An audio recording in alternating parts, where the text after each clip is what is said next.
And this story goes right along with it. If you ask just about anyone to name one thing that defines most small Texas towns, they'd probably say high school football. Each team is a source of community pride. And there are 1,000 stories which makes each town unique. But San Saba has something no one else does.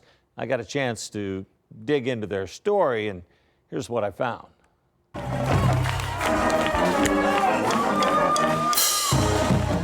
I think there's 187 eagles and 200 bulldogs in Texas. We're the only armadillos. It's more than the name that makes San Saba High School's football team different.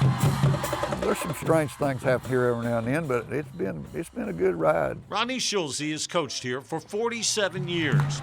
He retired a few years ago, but on game nights he's up in the box, still watching what goes on below. We're not going to move our football field. Jake Lackey played here. So did his older boys. Now Lackey's youngest is playing his senior season. You see, pride in the Armadillos runs deep. On this field, about 6 feet. It's our history. You know, we're the only ones that play on the graveyard. The official name may be Rogan Field, but around these parts, everybody knows it as something else. Welcome to the graveyard. From 1858 to 1934, Rogan Field was a cemetery. In 1935, most of the graves were moved to the city's new location. But markers at that new cemetery confirm not all of them. How many are out there? Well, if you look on any other social media network, I think I saw up to 100, but that's probably not right. It would probably be closer to 10 or 15. Headstones from that time period are all over the newer cemetery, but no one really knows for sure how many weren't moved. There's actually a couple bodies in this thing, too. There's a couple of them. They're good spirits, though. They play it up to other teams, too, even placing tombstones just outside the end zone. The Armadillo players love it. They think at times they might even have a little extra help on the field. I saw it growing up. My brother's playing here. Happened too many times, actually. Just someone about to break free and just fall. We call it the graveyard effect, actually. They have video to prove it, too. This quarterback looks like he's just about to bust one open.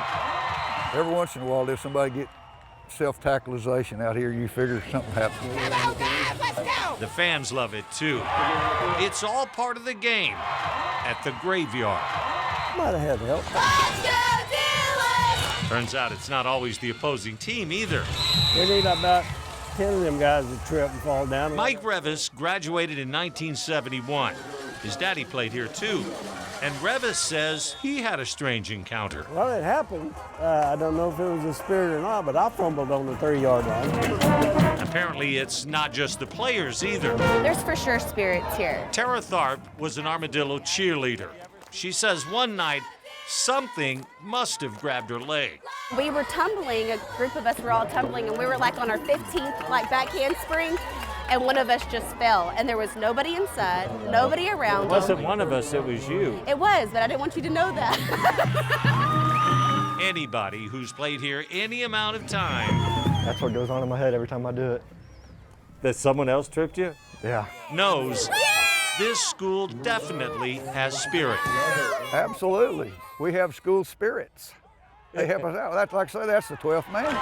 Coach Schulze says when it's his time, there might be just one more ghost reaching up through the grass. I have instructions in my will. Sprinkle a little bit of me here, a little bit at the golf course, and the rest of them at where my family's buried in Mason, Texas. So on this football field, and yes, under it, the spirit remains.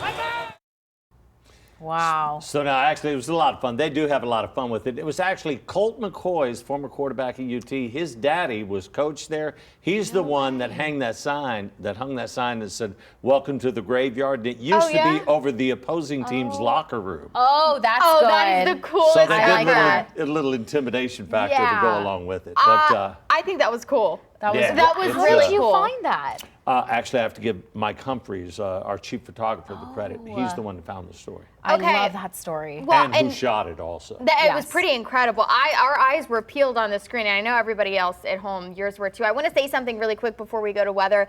Barry, I don't think that he's very humble, and he wouldn't tell you guys this, but we are so lucky to have a storyteller like you. Yes. You are such an incredible blessed. writer, and you're local too, so it's pretty incredible. Yeah, Well, for you're San very Antonio, kind. that was Thank fun. He's too humble. He can't take I that know, he won't- compliment he from won't me. take it.